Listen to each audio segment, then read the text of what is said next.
Assalamualaikum warahmatullahi wabarakatuh. Dalam kesempatan ini kita belajar materi sepak bola, yaitu pola penyerangan dan pola pertahanan sepak bola. Pola penyerangan dan pola pertahanan sepak bola yang kita pelajari dulu. Pola penyerangan. Apa itu pola penyerangan? Pola penyerangan adalah suatu bentuk atau model yang dipakai untuk membuat penyerangan yang efektif dan efisien. Pola penyerangan sepak bola dibuat dengan tujuan untuk dapat mencetak gol yang sebanyak-banyaknya ke gawang lawan. Kemudian hal-hal yang perlu diperhatikan dalam membuat pola penyerangan agar penyerangan dapat berjalan efektif. Yang pertama, ada pemain yang bertugas sebagai pengatur serangan, ada yang membantu serangan. Kemudian yang ketiga, ada yang bertugas menembak dan mencetakkan gol. Kemudian yang keempat, ada yang bertugas mengecoh atau memancing pemain bertahan lawan agar teman sergu bisa masuk ke dalam permainan lawan. Macam-macam pola penyerangan dalam permainan sepak bola. A. Pola melakukan gerakan tersusun. Gerakan tersusun adalah gerakan yang disusun berdasarkan posisi.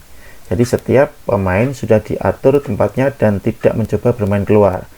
B. Pola mencari ruang kosong. Semua pemain bergerak mencari tempat yang tidak dijaga meskipun tidak diberi bola. Yang C. Pola bermain menghadap tembok. Pola ini digunakan saat menghadapi lawan yang sangat kuat pertahanannya, sehingga kita harus jeli melihat sisi kelemahan lawan. Yang keempat, formasi yang digunakan dalam pola penyerangan sepak bola. Apa itu formasi? Formasi adalah penempatan atau pembagian tugas pemain sesuai dengan posisi yang ditempatinya. Penyerangan adalah usaha untuk melakukan serangan ke daerah tim lawan dan memasukkan bola ke dalam gawang tim lawan. Sedangkan pola penyerangan adalah suatu bentuk susunan para pemain yang dipakai untuk melakukan serangan ke daerah tim lawan.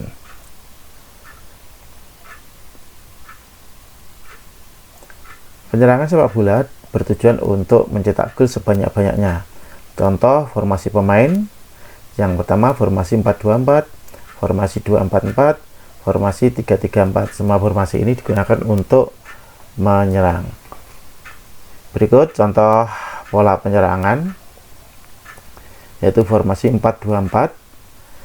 Formasi ini terdiri 4 orang pemain belakang, 2 pemain tengah, dan 4 pemain depan.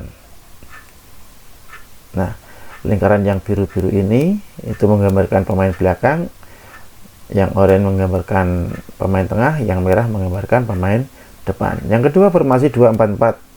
Formasi ini terdiri dari 2 orang pemain belakang, 4 pemain tengah, dan 4 pemain depan. Yang ketiga, formasi 3-3-4. Formasi ini terdiri dari 3 orang pemain belakang, 3 pemain tengah, dan 4 pemain depan. Jadi ini posisi pola penyerangan. Nah, bagaimana contoh pola penyerangan dengan 4 orang pemain penyerang? Nanti kalian akan membuat pola seperti ini, maka perlu diperhatikan.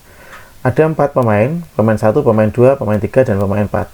Pemain 1 membawa bola, garisnya zigzag. Ini berarti pemain 1 menggiring bola ke arah depan, bersamaan dengan itu pemain 2, 3, dan 4 berlari ke depan. Kemudian pemain 1 memberikan bola, yaitu garis putus-putus, ke pemain 2. Selanjutnya pemain 2 menggiring bola, kemudian bola diberikan ke pemain 3, kemudian pemain 3 memberikan pada pemain 4, pemain 4 oper kepada pemain 1, dan selanjutnya pemain 1 memasukkan bola ke gawang lawan. Otomatis pemain 1 ini menyentuh bola 2 kali. Berikutnya adalah pola pertahanan sepak bola. Pengertian pola pertahanan. Pola pertahanan adalah skema atau susunan para pemain yang dibentuk sedemikian rupa guna memperkuat area pertahanan. Pembuatan pola ini memiliki tujuan untuk mengambil atau merampas bola lawan guna mempertahankan daerah. Macam-macam pola pertahanan sepak bola, yaitu man-to-man defense, yaitu 1 lawan 1, pola pertahanan zone defense, yaitu mempertahankan daerah. Kemudian yang ketiga adalah pola pertahanan kombinasi antara man-to-man defense dengan zone defense. Jadi itu pengertian pola pertahanan. Sekarang contoh pola pertahanan. Berikut adalah beberapa contoh bentuk formasi yang umum digunakan sebagai pola pertahanan, di mana bagian belakang, ya, pemain belakang itu diperbanyak. Misalnya formasi 4-4-2. Formasi ini terdiri dari 4 orang pemain belakang, 4 orang pemain tengah, dan 2 orang penyerang. Seperti terlihat dalam gambar, yang lingkaran biru ini pemain bertahan ada 4, kemudian pemain tengah orange ini ada 4, yang menyerang atau strikernya hanya ada 2 orang. Kemudian yang kedua, formasi 5-4-1. Apabila pemain lawan atau tim lawan itu penyerangnya banyak, maka kita juga memerlukan pertahanan yang banyak. Jadi 5 orang pemain belakang, 4 pemain tengah, dan hanya memakai 1 striker atau pemain depan. Yang ketiga, pola pertahanan formasi 5-3-2. Formasi ini menggunakan 5 orang pemain belakang, kemudian 3 pemain tengah, dan 2 pemain depan.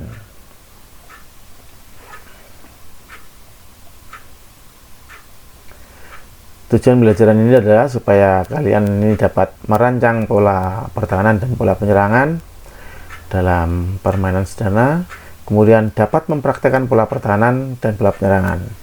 Tugas yang harus kalian buat, yang wajib kalian buat dan kalian masukkan ke form nanti, yaitu membuat pola penyerangan permainan sepak bola dengan 4 penyerang.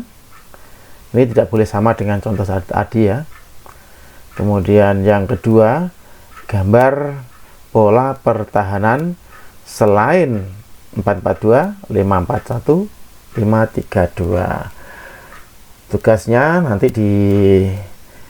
digambar, dibuat, kemudian difoto dan dikirimkan melalui form yang ada di Classroom.